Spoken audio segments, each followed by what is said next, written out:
Hello, everyone, and welcome to this episode of Pod Save Chocolate. My name is Clay Gordon. I'm your host and moderator, and I'm also the creator and the publisher of thechocolatelife.com. Today, I'm really excited because I have two of the founders of the National Pastry Conference and PastryCon 2024. Now, those of you who know me and have followed me on the Chocolate Life for some time may know that I have been involved in pastry competitions since the early 2000s. And I'm really excited for this one because it represents not only a return of pastry competitions, but also a way to get a whole new generation of pastry chefs, professionals and hobbyists involved in pastry competitions. And so without any further ado, what I want to do is introduce you to Ryan Stipp and Justin Fry, who are the president and vice president of the National Pastry Conference and the organizers of PastryCon 2024. Hey guys, how are you today? Great. Thank you. Thank you for having us. No, thanks for taking the time. And before we jump into it, what I want to do is I want to let everyone know, no matter where you might be connecting from, where in the world, not YouTube, LinkedIn, or Facebook, but if you're in the US or outside the US, go into the comments. Let us know where in the world you're connecting from, and we'll get you up on screen. And then if you do have a question for either Ryan or Justin about the conference or something else, then you can also get that in the comments and let us know. So with that, hey, guys, just before we started, I was trying to go back and, see about whether or not we've actually met in person anywhere. I mean, so I was involved in the World Pastry Forum and the National and World Pastry Team Championships until about 2011. So somewhere along the lines of Nashville or Scottsdale, I might have run into one or both of you. I'm sorry, I don't remember. But yeah, no, what's your history with, competitive pastry and confectionery in the United States? Whoever wants to go first. Justin, go ahead. I'll follow. Sure. Yeah, so I feel like I entered the industry pretty late, so I missed the World Pastry Forum. I never had the chance to go see that. When I entered the industry, I worked at a shop in South Florida, and the chef at the time was training for that competition, and I was like, this is incredible. I don't know about competitions, and so it was my first time in chocolate, and was asked to assist at the U.S. pastry competition in New York as soon as I entered. And I was like, man, I don't even know how to build a showpiece. So I assisted there, thought, oh, this is great. This could be fun. And then did my first regional competition with ACF in Orlando, and did really well, got the bug for competing, and then continued on to Pastry Live, which took place in Atlanta for Chocolatier, and then continued on to the U.S. pastry competition as well. So I got to compete in those two. But in the middle of my training for the U.S. pastry competition, I was also asked to assist with the World Chocolate Masters. So my production manager was representing the U.S. that year, and I had the amazing opportunity to go and help and observe that competition as well. So, yeah. Okay. This, by any chance, you weren't working in Fort Myers, were you? Correct. Okay, so I actually know the person you're talking about then in the shop that you're talking about, and he was one of the founders, and as a matter of fact, for many years was the head judge of both the National Pastry Team Championships and the World Pastry Team Championships. So there's a real connection back to that history. Hey, Ryan, what about yourself? I mean, have you been a competitor? And what's your background with these? Yeah, so, oh man, my trajectory is a little less orthodox than what Justin's is. So, I started off as a savory chef and then made the transition into pastry while I was still in school. But then even getting into the industry, the area I was living in wasn't really pastry driven. So I had to do what I needed to do, work as a savory chef for a bit. And then once I found the right opportunities, moved into being a pastry chef. But while I was doing that, not many people that I know typically have their first competition be a Food Network competition. So I was one of the oddballs that my first competition was an ice cream competition on Food Network. It was called King of Cones. It was one of those series that didn't get picked up after the first season, but it was a good eye-opening experience because I went into it thinking it was a real competition, kind of like what we had experienced in school. And then come to find out it's a little bit more theatrical than what I was anticipating. So Just a after little bit more theatrical. just a little bit more theatrical. Yeah, So I don't know then, if you were there, but when we were in Scottsdale, we produced a series of episodes, which was at either the National or the Worlds for Bravo, I think. oh, cool. Where the highlight was we built an obstacle course. Mm-hmm. And when people had to move their chocolate and sugar showpieces, they Mm-hmm. needed to carry them up and over the obstacle course, which is something you'd never see in a real competition. Anyway, I didn't want to interrupt you, Ryan. No, Yeah, so I'm glad yeah, you did. you know, That go was ahead. awesome. Yeah, so go ahead. I mean, Yeah. So after Food Network is when I really wanted to dive into actual competitions. So that's kind of where I was scoping out World Pastry Forum and National Pastry Forum.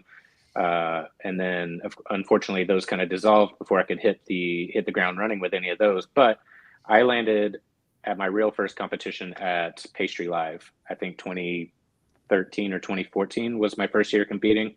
And I'm a bit of a glutton for punishment, so I had signed up for 2 or 3 different categories that year. So definitely played a dessert, and I think it was Dessert Cup was my other one. So that was my first taste of a real competition. And I kept going back to Pastry Live year after, and still being a glutton for punishment and signing up for multiple categories at once. And that's where I got a good load of my competition experience. Mm-hmm. Then after Pastry Live was a couple more TV experiences with Food Network. One being Haunted Gingerbread Showdown, and then the other most recently was Holiday Wars Season 2 back in 2020. And then I've done a couple of online competitions. I was the grand prize winner for AUI's online competition where they partnered up with Hoog Tarts. And yeah, I just any kind of competition that I can find, whether it's online, physical, practical, whatever it might be, I try to get involved because competing for me keeps me on my toes.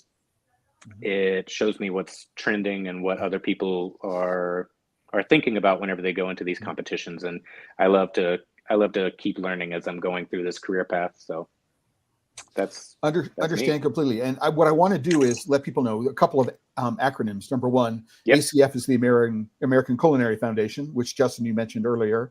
And then AUI was Albert Ooster Imports, now correct. AUI Swiss, yes. Because Mr. Ooster has passed away. An influential distributor and supporter of the World Pastry Forum and the championships and other competitive events.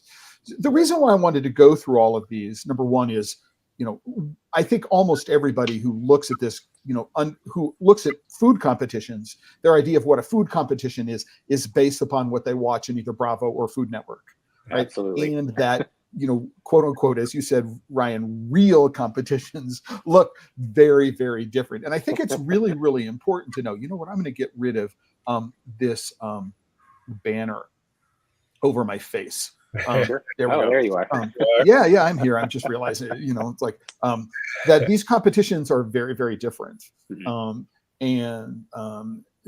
it was important that your experience as competitors in these competitions drove you in terms of, how you wanted to organize this particular event. So what I want to do is very, very quickly, if I can, share one of the pages on the National Pastry Conference website. Oh, and before I do that, what I want to say is that for every episode of PodSafe Chocolate, there is a post on the Chocolate Life. So if you're not watching, if you're just listening, or you're listening to the audio podcast, you can go to the Chocolate Life and you can find the you can find the post for this episode. So the links that are mentioned are in that post. So if you're going, after the fact, you can figure that out. So, let's talk about the elements of this year's PastryCon. So National Pastry Conference 2024.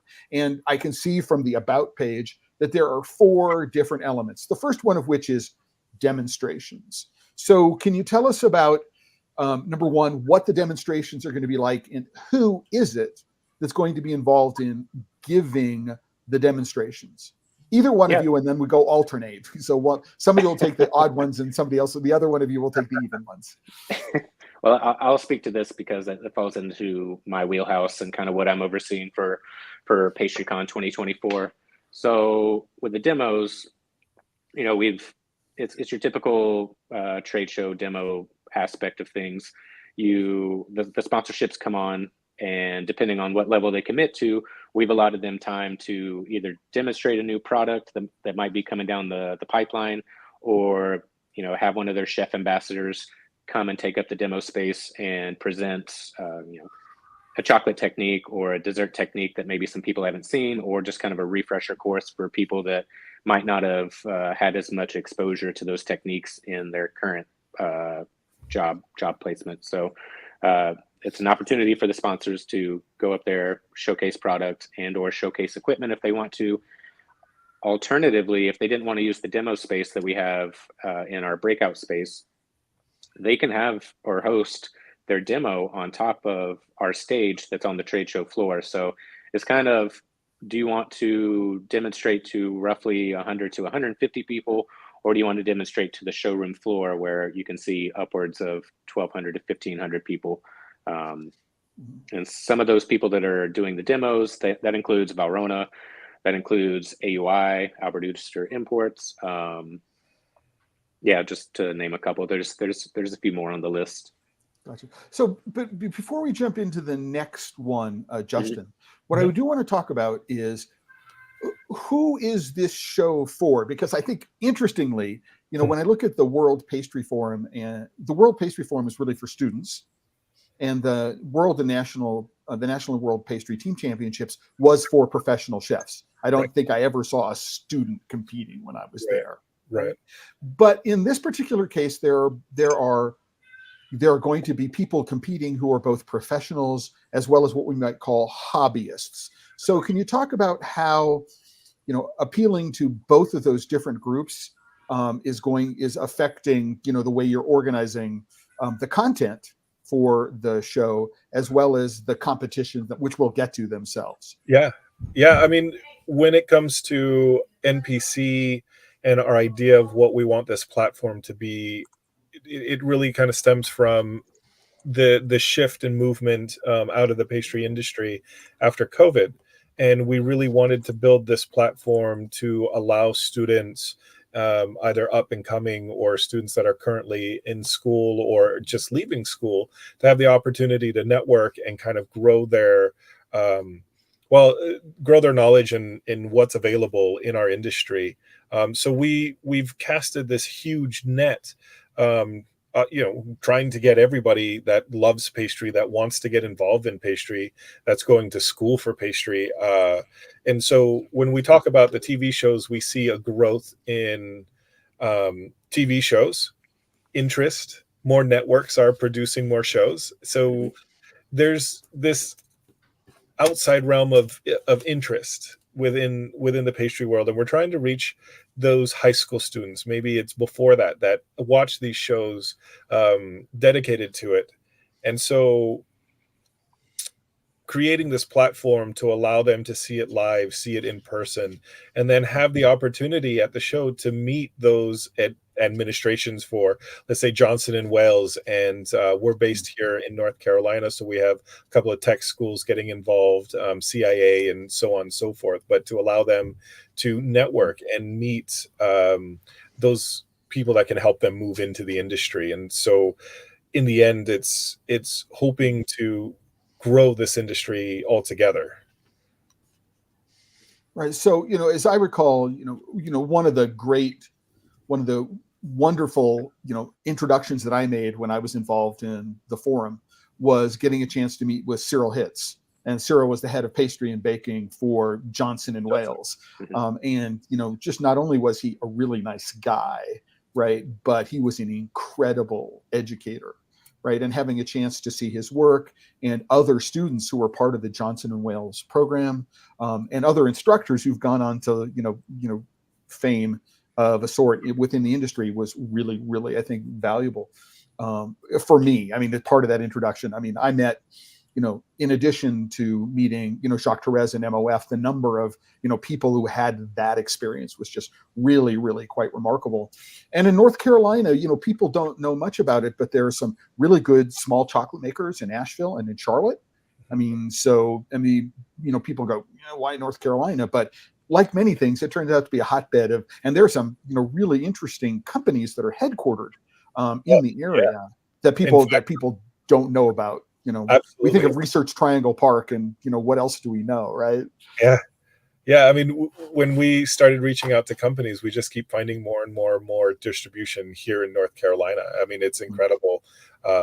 We have 2 companies that are really helping us with the competition portion, like Advanced Gourmet and Unox, who are based in North Carolina. And we just keep finding these companies in North Carolina, and it's incredible.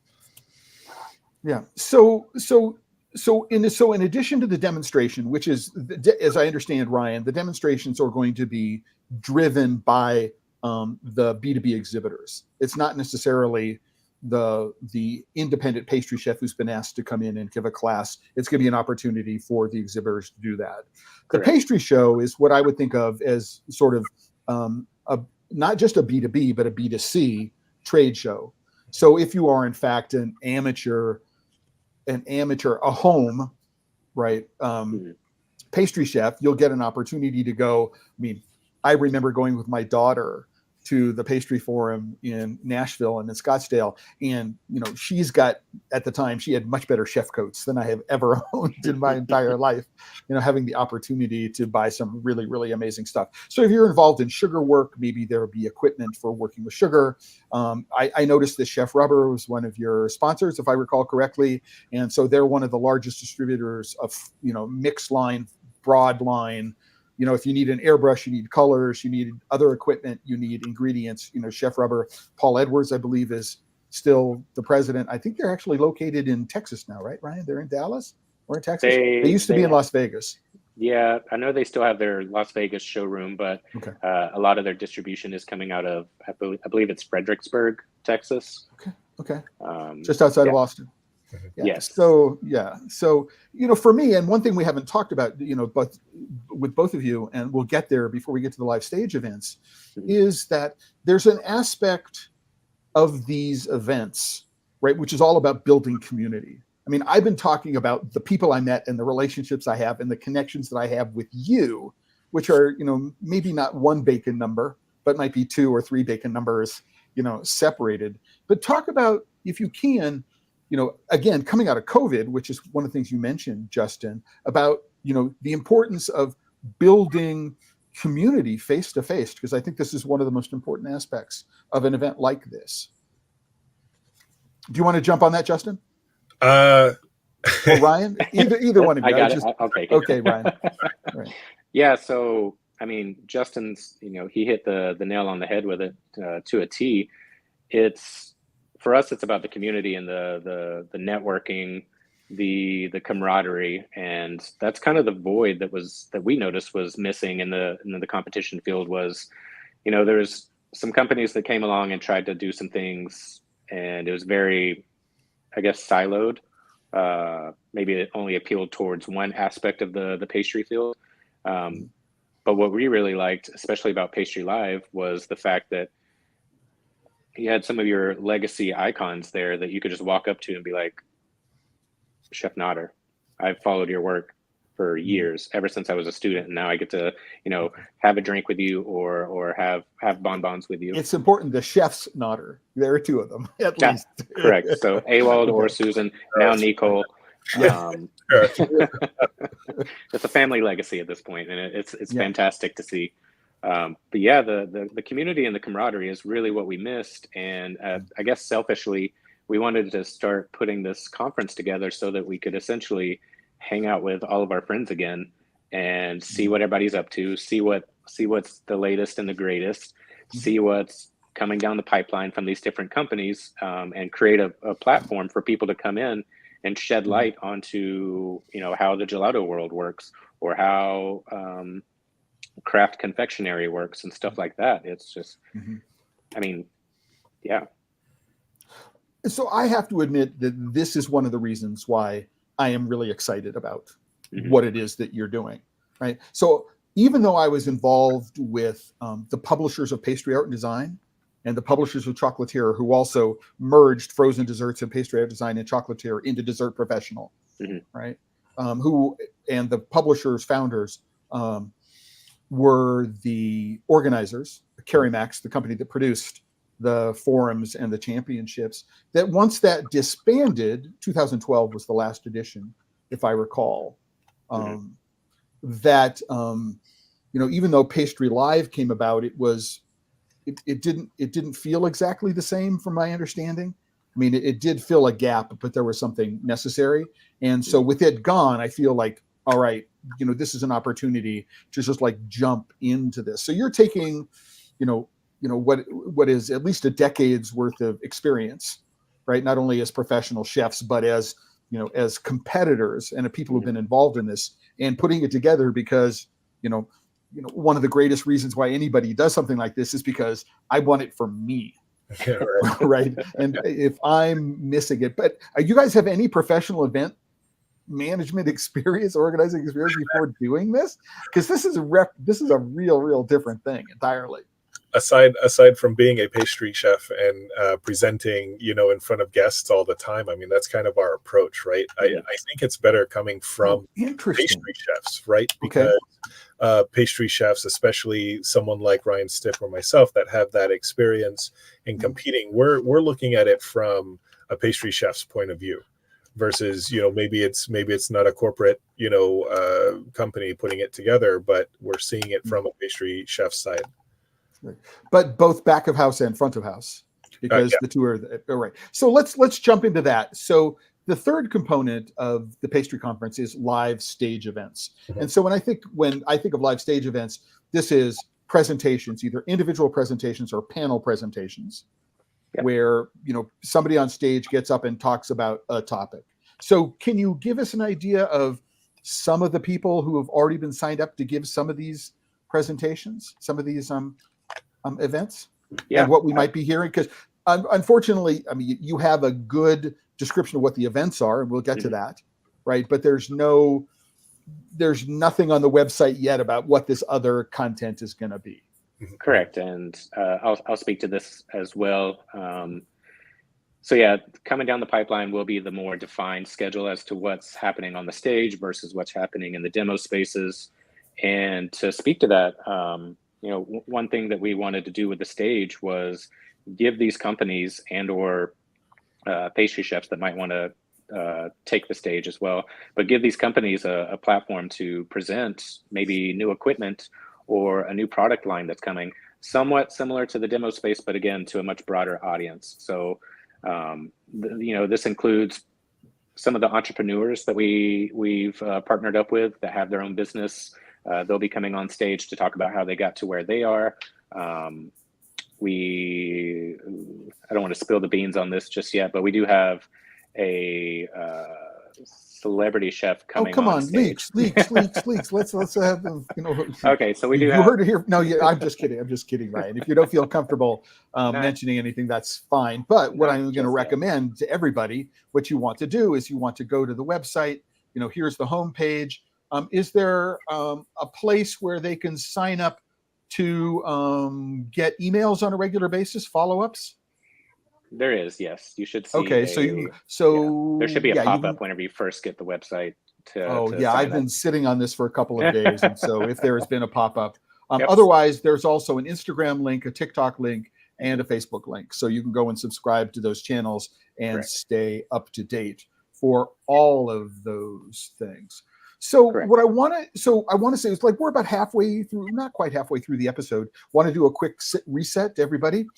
You are watching Pod Save Chocolate. My name is Clay Gordon. My guests are Ryan Stipp and Justin Fry, who are the founders and co-founders, irrespectively, of, in reverse order, of the National Pastry Conference and this year's PastryCon 2024. And we're talking about the 2024 National Pastry Conference. About its composition, a little bit about its history, where it fits into the world and what it wants to be this year and what it wants to become in the future. And one of the things I think that's interesting about it, is the way it's organized into very, very different sets of experiences, not just demos, right? But a kind of exhibitions and live stage events. So there is a trade show component to it, but also that what you're doing is you're not just focused on just professionals, and you're not focused on just the home hobbyist, but there's this home hobbyist. There is what I would call the business hobbyist. So somebody who doesn't necessarily make a full-time living doing this, but does generate a significant portion of their income from, pursuing a pastry, baking, confectionery business, right? And then the professionals. And the last component about this, which really intrigues me, is the competitions. And so what I really want to talk about, because competitions are the fun part, it's the thing that I remember most about all of this. Let's talk about the competition categories and how they're organized. So what is the cake artistry category, and how does it differ from concept cakes? And what is it that, are there competition kitchens? What do people do there? What do they do in advance? How are the two cake competitions being organized?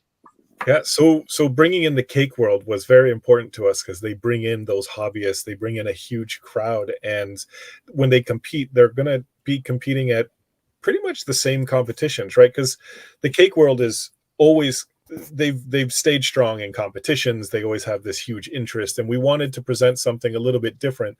And so, coming from a chocolate background, we designed the cake artistry category to be very similar to a cake show or a chocolate showpiece category. So we basically took those ideas and converted it into cake. I had the great opportunity to assist Chef Gonzalo Jimenez on Bake Squad for season 2, and I had the experience for that was different than the TV experience that Ryan had been on, because there wasn't a first, second, and third place or elimination.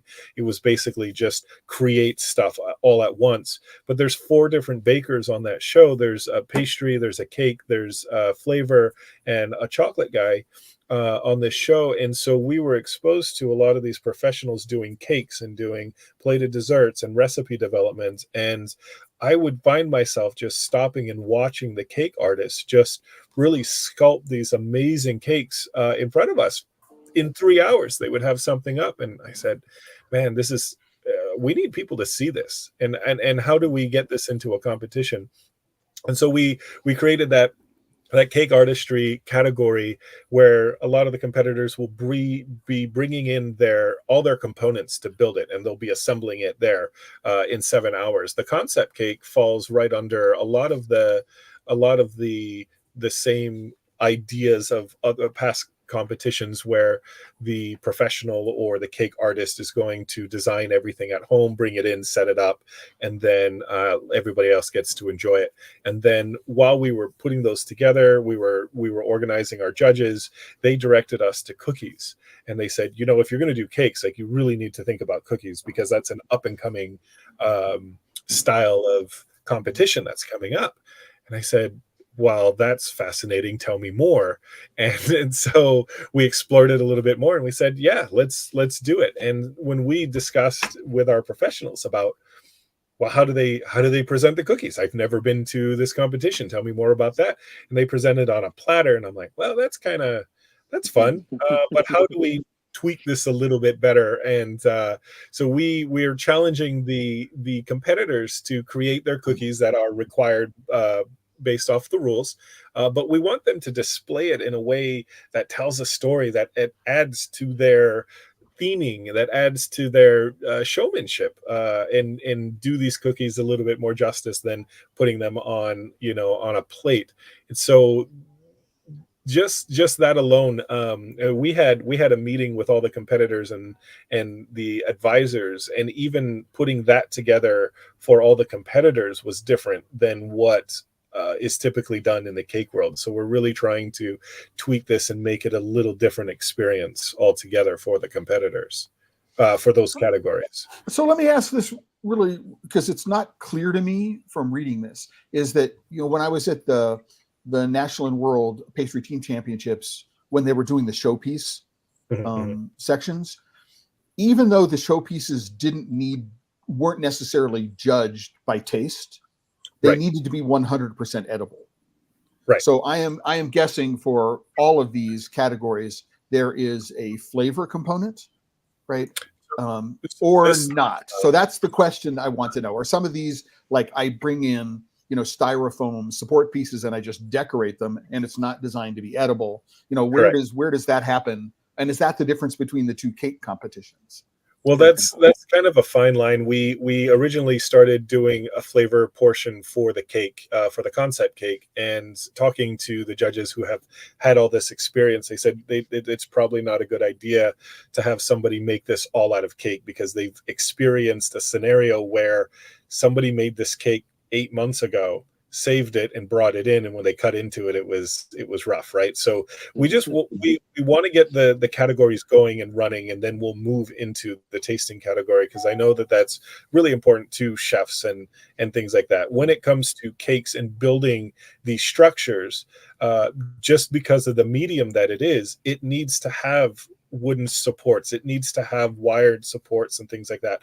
And so the way that the competitors are asked to complete these challenges is that they need to make sense as if you were to create this out of real cake, right? You can't just come up with this really elaborate styrofoam thing that is, when you look at it, is completely impossible to do out of cake. So they have to think about how this is going to be presented as real cake.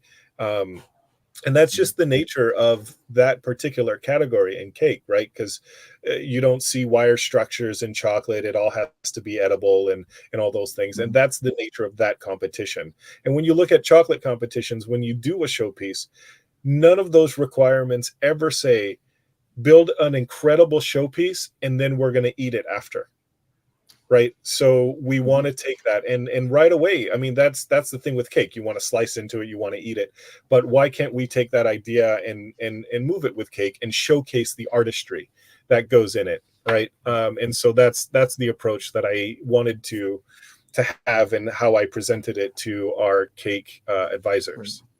Right. And I also have to say that at the National and Worlds, they had 12 kitchens. So there are always 12 competitors, 12 competitive teams for the US, or 12 international teams. That was always the way it worked. So are you limiting the number of competitors in each category? I mean, because if you're setting up competition kitchens, the work is going to be done in a confined space. Everybody's going to have the same equipment in the space, I'm guessing. Right. So so to some extent, you're constrained by what kind of equipment you've got, right? And that everybody's got. So how many different competitors are there going to be? And you're saying, it's 50% professionals and other, hobbyists. How is that all working? So we're finding that depending on the category, so like our concept cake and our cookie competition, they're doing that ahead of time. So what that does is it alleviates some stress in the kitchen, right? They're not required to kind of go in the kitchen. We are building out 12 kitchen spaces, and we've divided that kitchen into just north of the stage and south of the stage. So it's going to be built on either side. And with our partners Unox and Advanced Gourmet, they've really helped us bring together equipment, and we kind of base the categories and how we design it on, like you said, the different equipment that we have available. But my experience with competitions is that if you're going to bring equipment, you have to bring everything. They may provide you with, the big ovens was kind of the main thing, right? We need to get ovens, and we're not expecting people to fly with an oven, but so we built that out. Yeah, are their own. And that's actually the question that I was asking, or I was thinking about asking, is if you're putting together competition kitchens, every competition kitchen needs to be identical, right? Right. And so if somebody has to bake, right, you need to have an identical oven in every place so that all the ovens perform the same. Right. If you're providing a stand mixer, it needs to be the stand mixer with the same attachments in every single oven or in every single kitchen. Now, if people wanted to use, a particular chocolate melter. They could use the chocolate melter, brand A versus brand B, but nobody was bringing their own continuous tempering machine, and you weren't providing continuous tempering machines as a part of this whole process. People had shared refrigerator freezers, so there wasn't an individual refrigerator. And again, we need to think about all this infrastructure, which is really a challenge. And so it does make sense. You just start off, maybe we're not actually asking everybody to bake every layer of their cake this year, but 2 years from now, because the next edition of this is going to be in 2026, that may be the requirement that people bake in place, in which case all of the necessary infrastructure to allow that is going to have to be in place to make that happen. Yeah. And the toughest part about building this entire conference itself is that we don't have a foundation. The exciting thing about building this competition and conference is that we don't have a foundation. So we can basically do what we want, but but we still need kind of the bare minimum, and then see how it goes. And then we shift into, what results we get the first time. Right. So being the first run of this competition is always going to be tough, because nobody's going to know what's happening. We don't have pictures of, previous years. We don't have videos of what happened before, how it looks like. And our experience, both Ryan and myself, being involved in all these different kind of competitions, helped us build and design how this whole thing is going to be, how it's going to run. Right. There were aspects of some competitions that we liked, that we didn't like. How do we tweak that? How do we make this one better? And how do we make this more fun? I mean, in the end, this needs to be fun for the competitors. There's a lot of styles where they take away as much as you possibly can to be successful.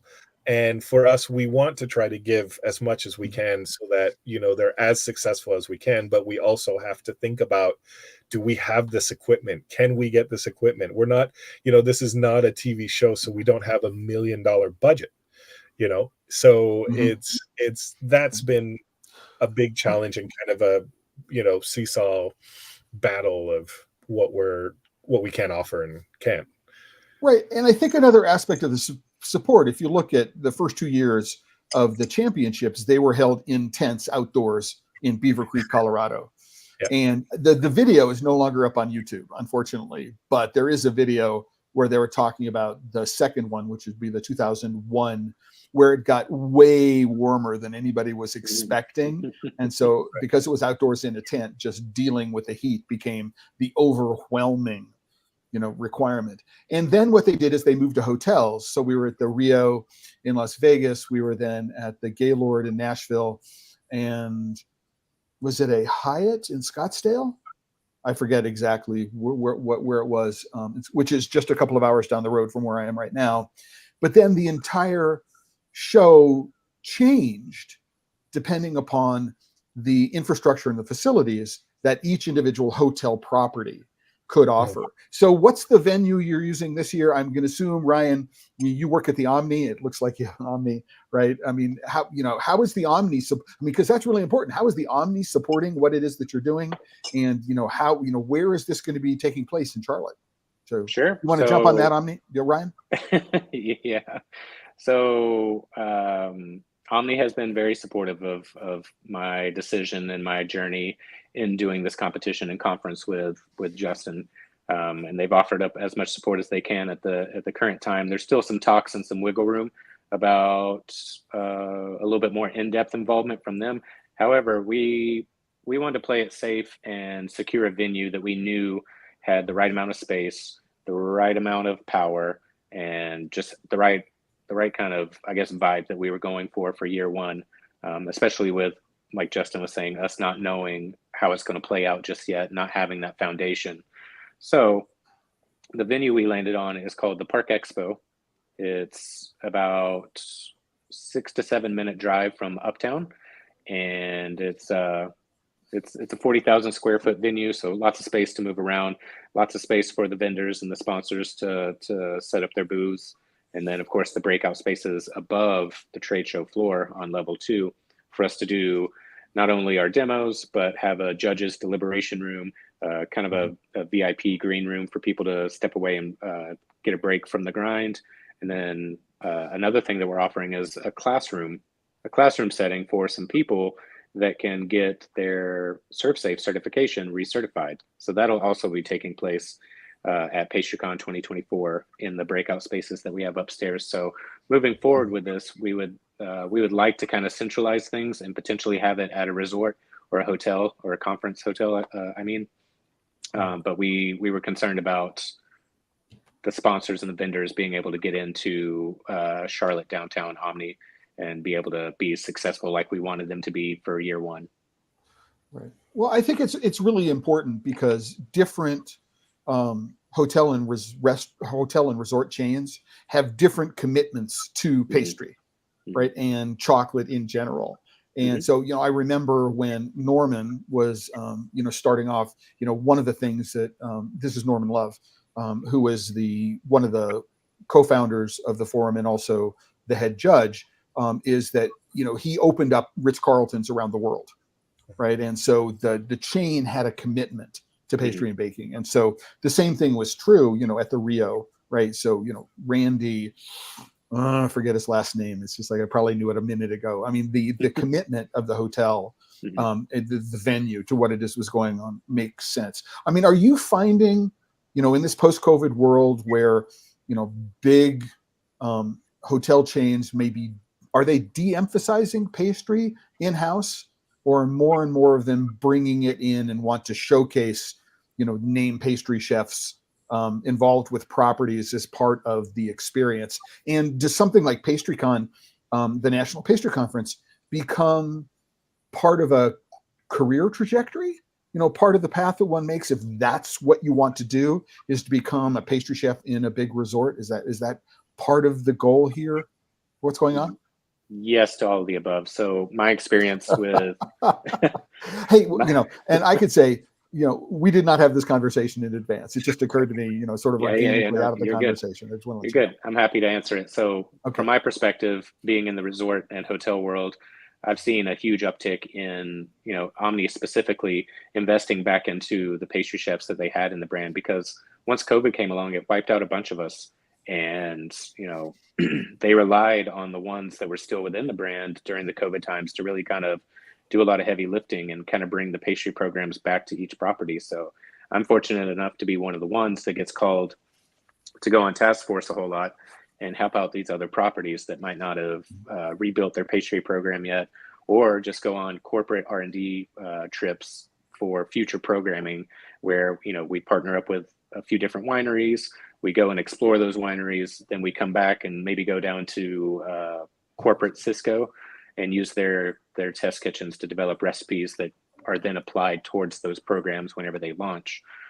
So I've definitely seen from the hotel and resort side that they're investing back into their pastry chefs, and they're being more supportive. They're getting their PR and marketing teams more involved with it as well. Pretty much any time that the marketing team at my property needs something to post online or some sort of social content, they'll come to pastry and see what we can whip up and how we can, make it whimsical, make it fantastic, and make it trending.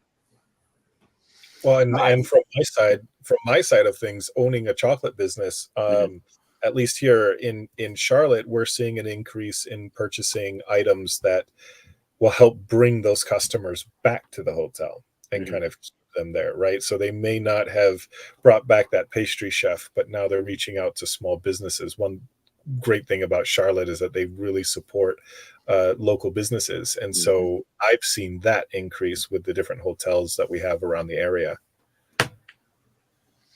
I think that was, one of the things that I, formed maybe an implicit foundation with the pastry competitions and the educational part of what it is that I was doing back then, is that by building this network of relationships. So for example, I could have been a student attending the World Pastry Forum, and when I was there, I had an opportunity to meet with pastry chefs as well as representatives of, the organizations that were supporting the teams. And so it was being able to build those connections, right, which are an important part of professional development, which was more than about getting a recipe or, you know, having a chance to learn into new technique, which is all really, really important. If I go to a class and the chef is going, you know, we're doing, you know, meringues today, and here are 19 different ways to think about meringues, and I've got recipes to do them, which I can take back to my property or take back to my business. That's really important. But making the connection with the chef, making the connection to, oh, you walk into the stand of AUI Swiss or to somebody else, and you can say, who is the person in my local community that I can reach out to if I have a question about this, or if I want to go do something like that. Or, you know, Ryan, if you're there and somebody says, oh, Omni, you know, what is it like to be a pastry chef in the world of Omni? What are the opportunities there? For sure. And so I think that, you know, it is bringing all of these things together in one place that represents, I think, part of what it is that excites me most about doing this as a multi-day competition, which has got lots of different facets. And thinking about that, let's get back to the two areas we didn't talk about in the competitions, one of which is chocolate artistry, and the other one is chocolate, and the third one, which is plated desserts. So chocolate artistry, chocolatier, and plated desserts. Let's go with the chocolate and chocolate artistry, which, Justin, I'm guessing is you. Yeah. What are people being judged on in these competitions? So the chocolate artistry is basically, well, okay, let's back up even further, right? We don't have that competition world happening right now. So a lot of the chefs that I worked with coming up were constantly competing, and now we have this big gap between COVID and all these competitions not happening, and so we have to rebuild that atmosphere, that community of competitors. And so when we look at the chocolate showpiece, it's going to be, I mean, I don't want to dumb it down by saying it's a pretty standard showpiece competition, right? 2026, as we evolve, we're definitely going to start forcing those competitors to think outside of that normal, let's say, format of a showpiece. Is there a height is there a minimum height requirement? Oh, so one thing that we like is trying to break those habits of saying, you know, you're going to be constrained to the size of the table. We want you to use that space to tell your story, to tell whatever that art is. So does that extend off the table? Does it, you know, go this way? Does it go that way? We really want people to think outside and be really kind of creative, because if you look at the trends of showpieces, they're no longer that central support and the explosion in the middle and the things that we were kind of correct. The S curve. Everybody had an S curve in it. They're going to be exploding. So we want them to be able to do that. So is there going to be a requirement to physically pick up the showpiece and move it from the kitchen to the buffet table? We've also given them the option to either move their piece or they can build their piece on the table itself, right? Gotcha. So kind of the whole dramatics of everything kind of happening, we're not that interested in, right? We want you to perform. We want you to create something incredible. We want you to be successful. We want you to be happy with what you produced. I mean, the nerves and all that come from the competition itself, seeing who's judging.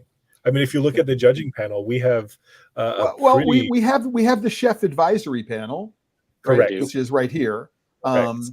So is this also the judging panel? They're all involved in all of the judging? No. So our chef is there a list of the judging? Is there a list of the judging panel? I didn't see it. We've posted that on our Instagram page, our Facebook, LinkedIn, and all that stuff. So we want you to kind of explore all the different social media aspects of what we have going on. But our cake advisors are important for us, specifically, let's say with myself and the cake. I don't know too much about cake, so I need somebody that's a professional in there to help us guide what those rules are going to be. And so we've done that with all of our categories, and we have these long discussions about what these rules should be, what typically happens, how do we change that, how do we make it a little more exciting and make it, you know, fun for the competitors. I mean, in the end, it has to be fun, otherwise you're not going to do it again. I can tell you that, the moments of high drama in the national and world championships were moving the showpieces. Yeah, absolutely. Right. Absolutely. And so, and that's, I think, what made it interesting for television, because otherwise there was no drama. Right. So it's you have to manufacture the drama by interviewing chefs and finding out if there are any rivalries and things like that. You have to manufacture drama, which I don't think is all that interesting. But I don't know if you guys know this, but among the organizers, the fun thing that we used to do was in the late at night after the second day of competition, when the competition closed, one of the things we all did was get together and knock down all of the showpieces. So we used to push over the chocolate showpiece and push over the sugar showpieces.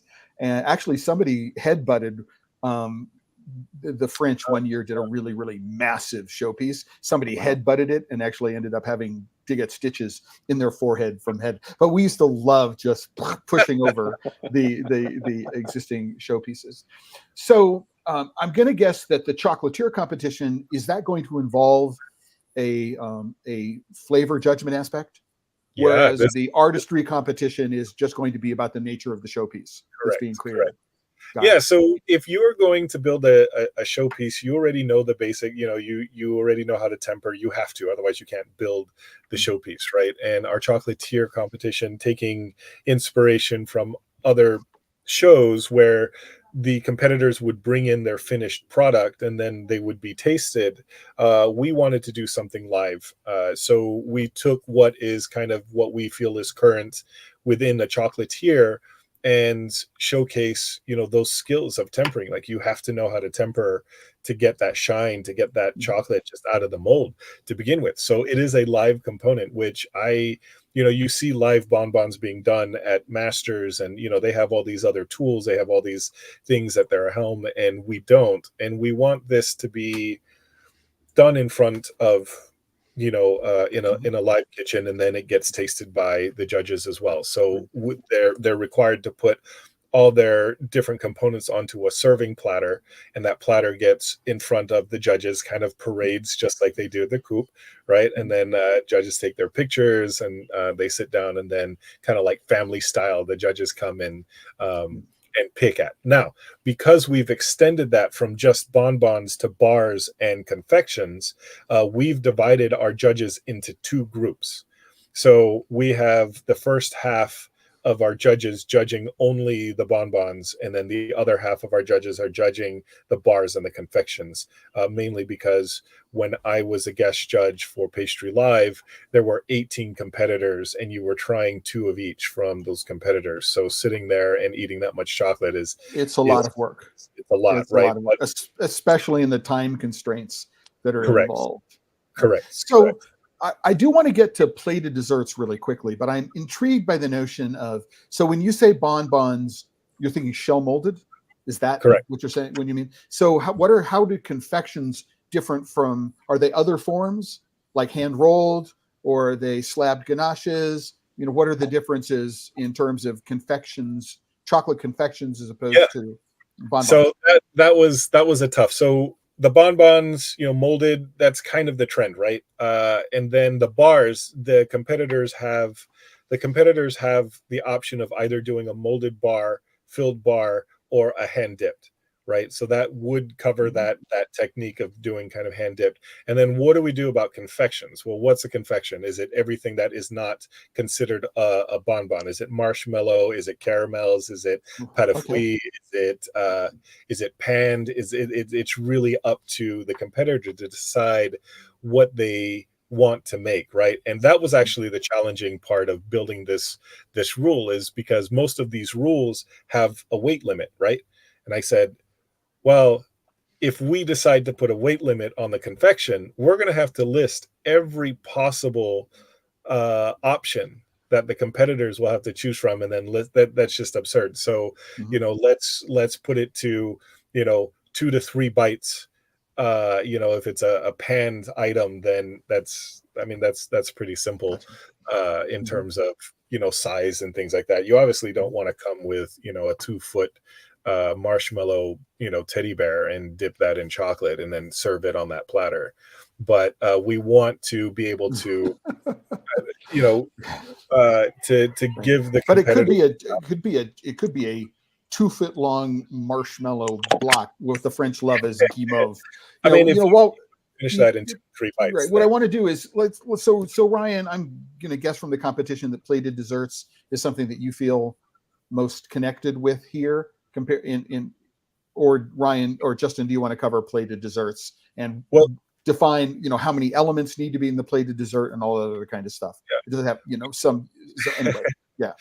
We've divided the tasks for NPC into different groups so that we're not all just kind of working on all things. And so I'm kind of spearheading the competition in our plated desserts, working with Chef Ramon Perez of Falkland is a really great element where we have a pre-dessert going out an hour and a half after they start, and then their final plated going out. And playing back on the idea of having the competitors have a little bit of freedom, we've only really kind of restricted them to a keeping the flavors within the seasonality, right? Regionality, seasonality. So if you're coming from, let's say, from the islands and you have an abundant amount of pineapple, sure, you have a pineapple dessert, but we're not restricting them to it must have a chocolate, it must have these elements, it must have this. Just make a good plate, just make a good dessert, make it taste good, make it look pretty, and let's do a single serving plate, and we don't have weight limits on that. And then the pre-dessert is going to be at least 1 or 2 bites, and it's really up to them. So, like the other things, they're going to take the individual components will be prepared in advance. They're going to bring the individual components and then plate up right in the kitchen for presentation. Oh, no. I'm guessing. No, they're doing this live. So they're creating all of the individual components. If they need to do a baked component, if they need to do a frozen component, it's all going to be done as a. So if they're doing that limits it. It's there are some things that are difficult to do in 7 hours, right? In doing all of these things. So yeah. So there is a bit of risk involved in doing that. So we haven't discussed gelato. I've known Mike Lyskonis since forever. Chris Harvey, who's is the chef advisor in the chocolate tier competition, is somebody that I've known for maybe 15 years or something like that. I know of many of the other people, although I haven't met them in person. And I have been involved and know quite well the Falkland family. And have been to their factory in Switzerland in Schwyz. So there are lots of wonderful connections there. But what I want to do in the last couple of minutes is when we talk about the 2024 group of competitors, I assume that you're not taking any new submissions for people to compete. Is that correct? We have closed all the categories with the exception of our gelato and cake artistry. So you can. Everything else has been closed. You can still sign up if you're interested in the gelato and our cake artistry categories. Knowing that you need to be prepared to present everything in 3 weeks or something like that. You need to find a way to get to Charlotte. I mean, the ideal scenario is that you've been practicing, that you've kind of lost, lost track of time. And you're like, oh, I gotta register. Yeah. Okay. It's just the challenge is just it's a new category. These are new categories. It's a new kind of thing. So we want to get that going. So I think what's interesting about them is that they may not necessarily be new categories, but given the nature of where things stand, what you've done is you've reconceived the categories. Yeah, right? Yeah, that's right. And I think also importantly, if we were to think about most of the competitions that I'm aware of, they either strictly 100% hobbyist, right, or 100% professional, right. And we don't find hobbyists competing against professionals for the most part. So this is a different concept to begin with. So in your wildest dreams, everybody sells out. You've got all the sponsorships, all that kind of stuff. You got thousands of people coming down and watching this. What is 2026? So how can somebody, number one, right, they can go to the website, they can figure out where they need to be in Charlotte when there's a price for tickets to attend, right, I'm guessing. If you want to participate in what's going on for one day or all 3 days, yay. But what does it look like for somebody who says, 2024 doesn't make sense for me, but I want to put the discipline into participating in 2026. What does that look like for somebody? How do they register their interest and get involved? I'm registering my interest. I mean, I want to be, a media sponsor. To the extent that I can help make 2026 happen, I want to make 2026 happen. But if somebody is out there watching this, what can they do this week to become a part of 2026? Right? Yeah. So, I mean, to Justin's point, there's still room for gelato and cake artistry to sign up, right? So for those competitors that might have been training all this time and maybe have time blindness and forgot to sign up, there's still that opportunity. But one of the fun things about us is we're still accepting sponsorship commitments. So that, down to the wire, we'll take that as well. That's a way to get involved at least this year. Or if it's not a suitable fit for 2024, reaching out via our website or directly to either Justin or myself about involvement for 2026 is a way to go as well.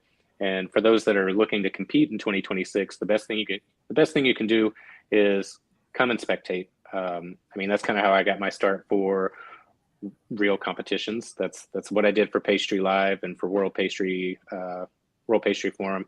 Was I went and I spectated. I networked with people. I made those connections that have lasted over 15 years now.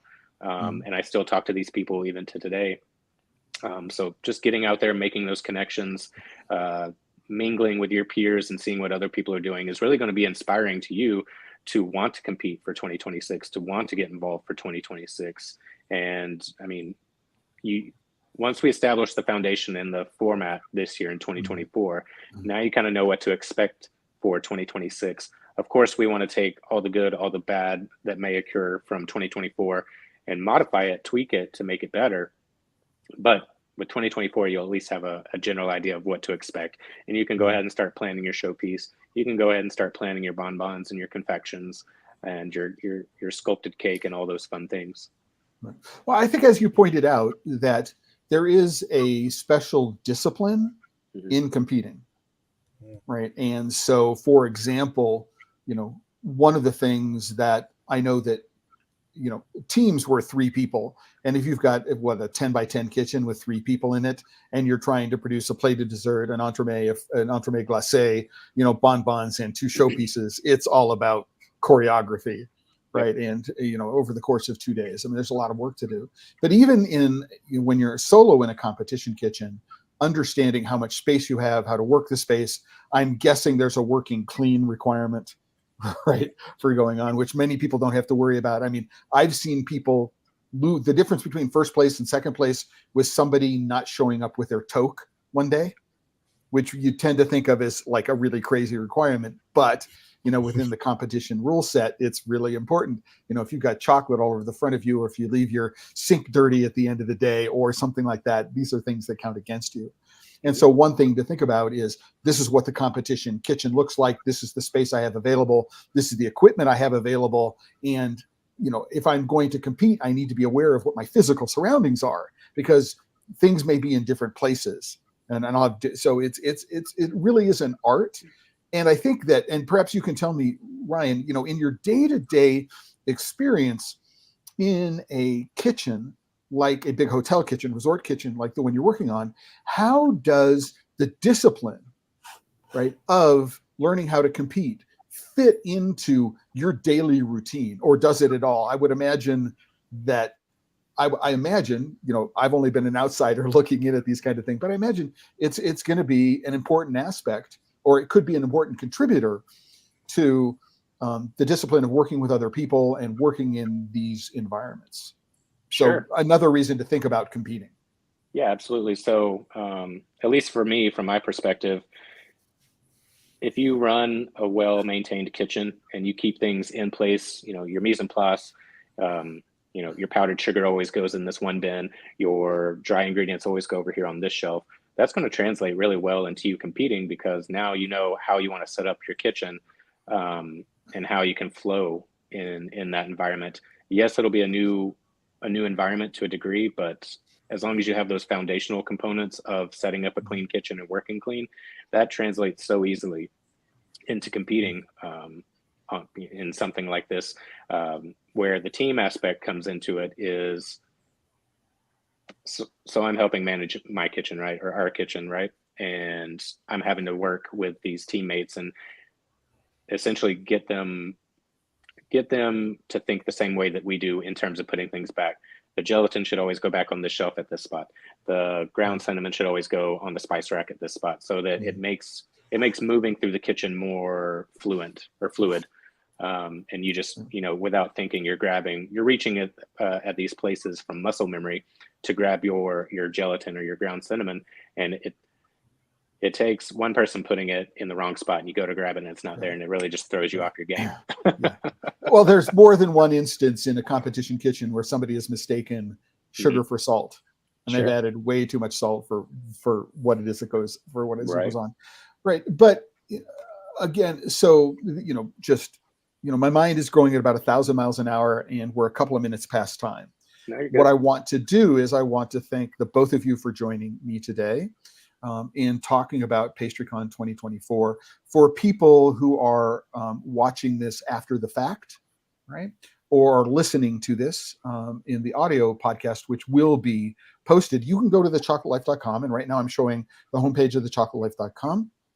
Right, there is a link to all episodes of Pod Save Chocolate, so you can click on this, and there's the archive of every episode, and you'll be able to click through to it and find all the information that's going on. If you're not currently a member of the Chocolate Life, this episode of Pod Save Chocolate, as all episodes of Pod Save Chocolate, are in fact supported by members of the Chocolate Life. So please go and join, subscribe to the YouTube channel, and all of that wonderful kind of stuff. Any last minute words from either of you before we close out today, or both of you? You want to talk about before we close today? Well, we hope to see you at not Pastry Life. The National Pastry Conference at PastryCon 2024. Yes, thank you, Clay. Right. This is what I should have spreaded this, right. I would love to say that my travel schedule will allow me to get there later this month. Unfortunately, it doesn't. I had thought that there would be a travel commitment internationally, which froze everything that I did. That's not happening, but I'm still not going to be able to make it there. I wish that I could be there. Are you streaming any of this live, or you have to be there? I'm sorry? Yeah, we're not going to be streaming any of it live this year. That's something that we're going to look at for 2026. But the best thing you can do is, clear up your schedules, go to Eventbrite and purchase some tickets and come out and attend PastryCon 2024 and live it in the moment.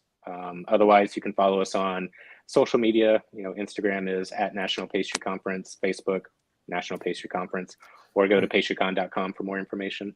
I have the Instagram link on the episode, and I'll put the Facebook and the TikTok links down below, so that they're all in one place. Yep.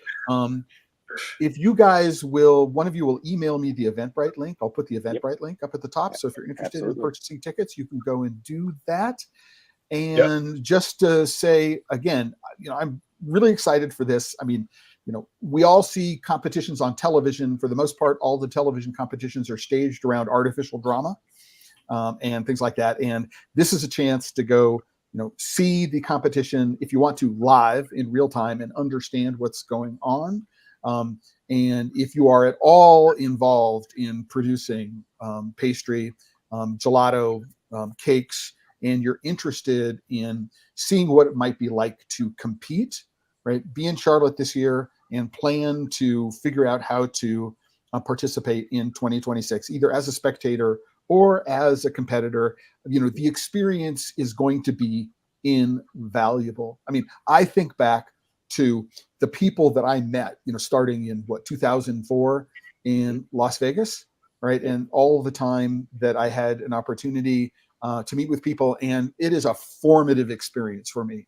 The friendships that I made, the people that I made, what it is that I learned, even though I'm not a professional chef, in my work as a chocolatier, unfortunately, for some, there we go. Yeah, stuff happens. That, just the experience and understanding, so me as a judge, me as a critic, me going in and understanding how much freaking work it is to do this well, right? What we think of as complicated, what I think of as a complicated dessert, no, I mean, like 42 elements in a mise en place, right? With 16 individual components that go into putting something together. And this is just a day's work, right? In terms of the world of, high-end pastry. You'll walk away with this, with a completely different understanding and a completely different feeling for what it takes. And you can take that back to your personal life. I mean, if you're involved in creating content on Instagram or TikTok, I mean, you will have a better understanding of how to go judge this stuff when you walk into a restaurant, what it is that you're looking at and what it is that goes on, and have a chance to meet with just, really, really, really accomplished people who are at the top of their game and who have, global reputations. And, you can't get that anywhere else. It's difficult to find. Yeah, you go to Lyon and you go to the Coupe du Monde de la Pâtisserie, or you go to Paris and the Salon du Chocolat and the World Chocolate Masters, which are there, but that's an entirely different world altogether. This is an opportunity on U.S. soil to go and meet with these people, and I can't recommend it more highly. And listen, 2026, put on your calendar, plan for the days off, plan for the dollars to get there and do this stuff. It was going to be just really, really worthwhile. And I hope everybody can tell I'm really excited by this idea. And I hope you are too. Again, I want to thank you both for joining me today. And to remind everybody, right, that if you're working with chocolate and you're not having fun, you're working with pastry, you're working with cakes, you're working with gelato, and you're not having fun, you're doing it wrong.